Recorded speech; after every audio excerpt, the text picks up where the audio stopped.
Hello, hello, hello. Welcome to the Hone Zone, where you will be exposed to incredible financial strategies so that you can create an incredible life. I am Hone Tai, and today's video, we are going to be talking about how to do more deals. And so let's talk about what prompted this video. I had a conversation with a young lady who was looking to become a real estate investor, and she said one of the things that makes me kind of cringe.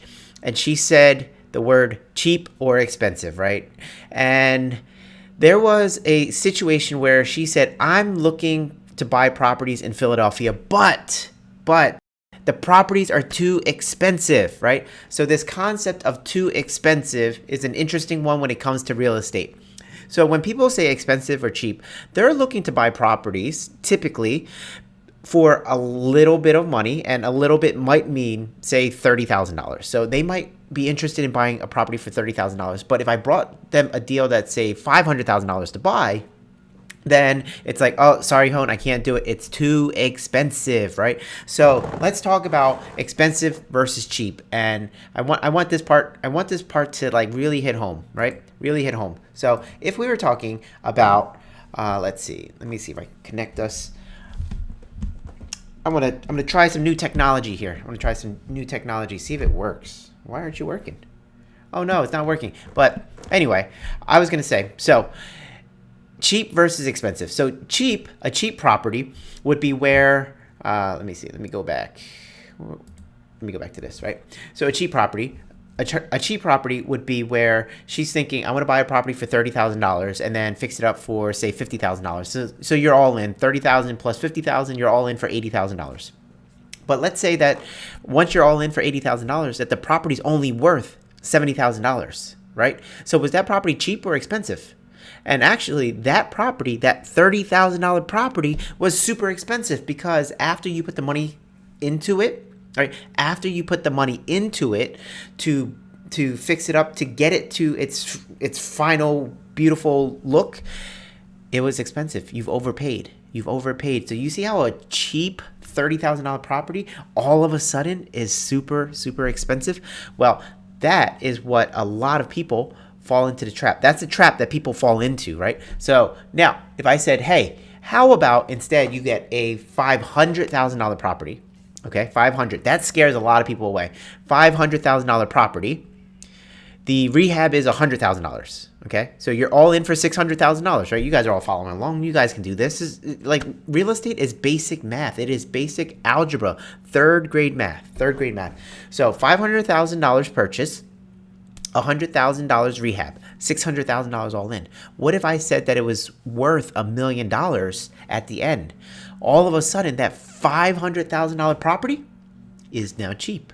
You guys get that, right? A $500,000 property can be cheap as long as when you add the rehab to it, the financial costs or the financing costs, the holding costs, closing costs, and everything else that's required to execute on a deal, as long as all of that is less than the after repair value, then yes, it is cheap. The problem is people just don't know how to come up with the money.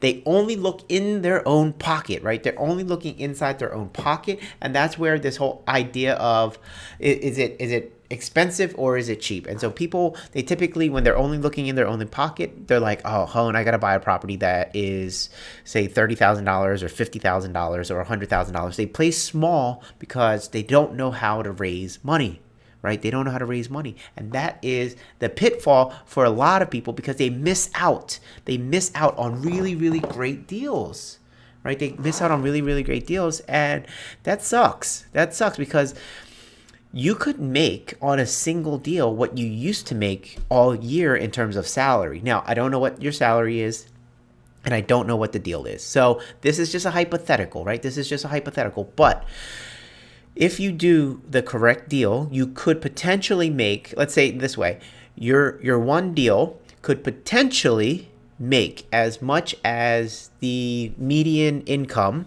in your area, right? Median income in your area. So don't avoid deals because you don't know how to raise the money.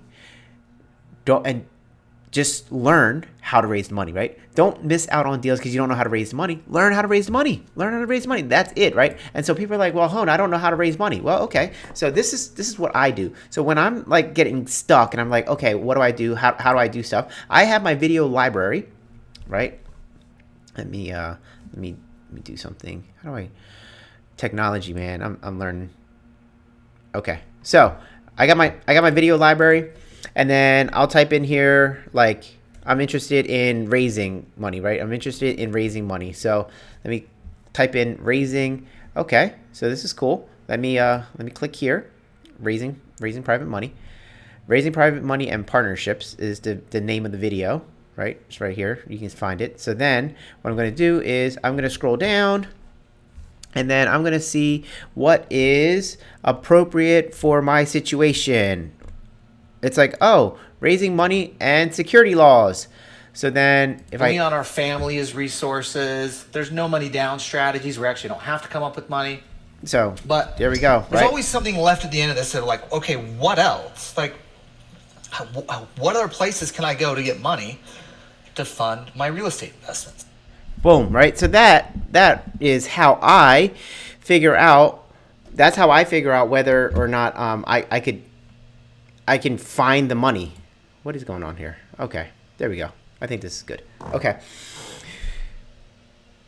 Don't miss out on big deals just because you're scared of the money. Figure out how to raise the money. You guys saw, like, I have that library. I just access the library and I go, okay, how do I raise money? I don't know how this works, so let me look. Let me look in my library of the topics that I want to learn about, right? So that's raising money. Now, here's the other cool thing. Here's the other cool thing that I started doing. So 2020 is about to end, and I've made money throughout the years. You've made money throughout the years. Everybody's made money throughout the years because that's what people do. We make money every single year, right? We make money every single year. So I was wondering, why is this popping up? Right. So I was wondering, how do I make money, or I'm sorry, how do I pay less in taxes? Okay, how do I pay less in taxes?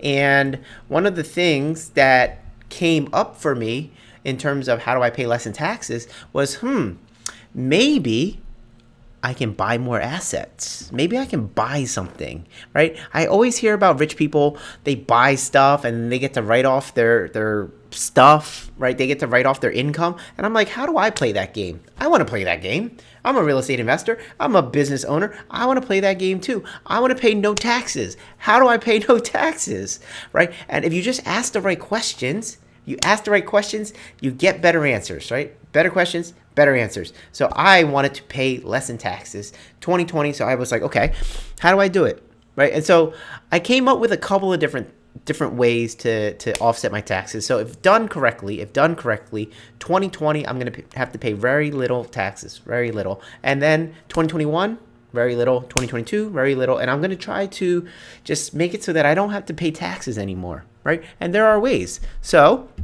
let's go back real quick.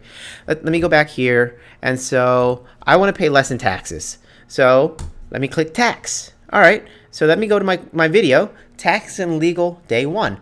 And then if I scroll and scroll and scroll, so I've already dug through this, right? I've already dug through this already. Let's see. Potential deductions. This is what I'm talking about. Potential deductions, right? So let me click that. Let me click the potential deductions. Let me see if I can do something real quick too. Can I be back in here? I'm back in here. What's up, everybody? So potential deductions. And then I am going to go and let's see. How do I do this? I know my little marker where I want to be because I was just like, oh yeah, that's the stuff. That's the stuff right here. All right. So let me make sure my microphone can pick up on you guys. All right. So take it away. Unlimited bonus if it weighs 6,000 pounds or more. SUV, 100% write-off. Truck, 100% write-off. Big trucker, RV, 100% write-off. Did he just say 100% write-off? I think he did. Right? I think he said 100% write-off. You guys hear that? 100% write-off. Now, obviously, you guys see all the wording and stuff, right? There are details that you need to know, but That's what I needed to hear. I was like, okay, 100% write off. And so I started digging and digging and digging. And now I know what to do. So now I get to buy an SUV and apply it to my income, write off the whole entire truck, right? I get to write off the whole entire truck against my income. And so then if, let's say, just for round numbers, I made $50,000 in 2020, and then I bought a $50,000 SUV. I take the $50,000 expense, I apply it to my income, no taxes, because as a business owner, I haven't paid taxes on the money that I've made so far. As a business owner, you get 100% of your income, right? You get 100% of your income. You spend it, spend it, and whatever you got left, you pay taxes on.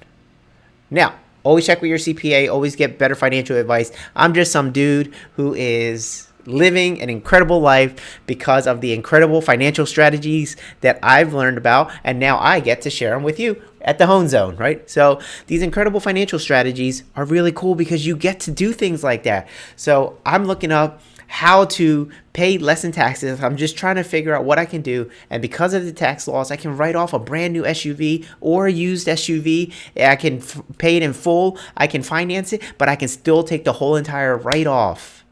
So cool, so flippin' cool, right? So stuff like that is what excites me. I don't know, maybe it excites you, maybe not, I don't know. But for me, I'm like, hey, how can I have a more incredible life where I don't have to work as hard and yet still have all the things that I want and also the free time to do what I want, right? If you had to pay less in taxes, that means you don't need as much money. Like if, say, your salary were $100,000, but they took $40,000 away, so you're living off of $60,000. What if your salary was $100,000, but then there was no taxes taken out, right? So then it'd be $100,000 in total. You get the whole thing.